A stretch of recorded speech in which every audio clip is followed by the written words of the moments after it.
The World Health Organization tells us that the United States is ranked second in overall healthcare, second from the bottom.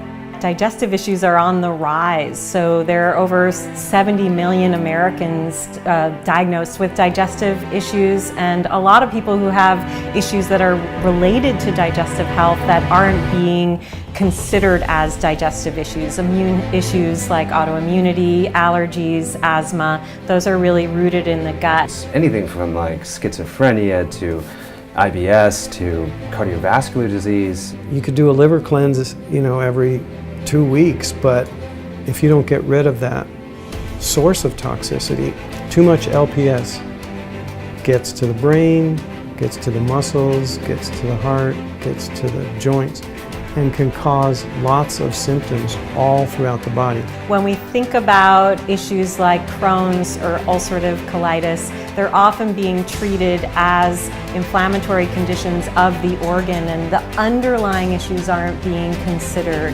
If you're taking an acid-blocking drug and you actually have an active infection in your stomach, you're allowing that infection year after year to get worse and worse.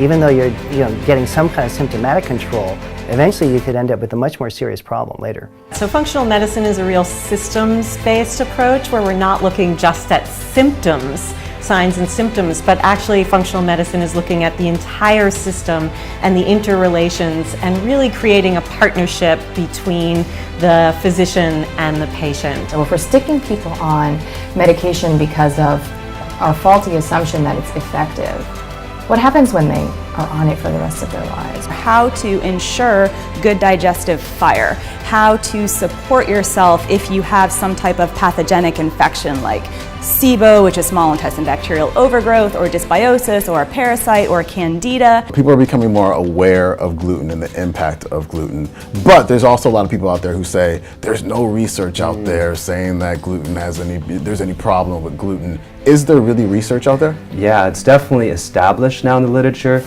but certainly in the mainstream media, and there are a lot of industries that would like for folks not to know that this is the case. So that's why there's, I think, a lot of resistance to knowing about that. We used to say death begins in the colon. That was the old naturopathic term. And now we know dysfunction begins in the small intestine. Every forkful of what you put in your mouth is either inflammatory or anti-inflammatory. What genes do we turn on? What genes do we turn off? Make wise choices. If you get to the root cause of your health issues, you live a much better life. You enjoy your relationships better, you produce more, you're more creative. That's why we do what we do. So food can be the slowest form of poison or the most powerful form of medicine, but knowledge is power.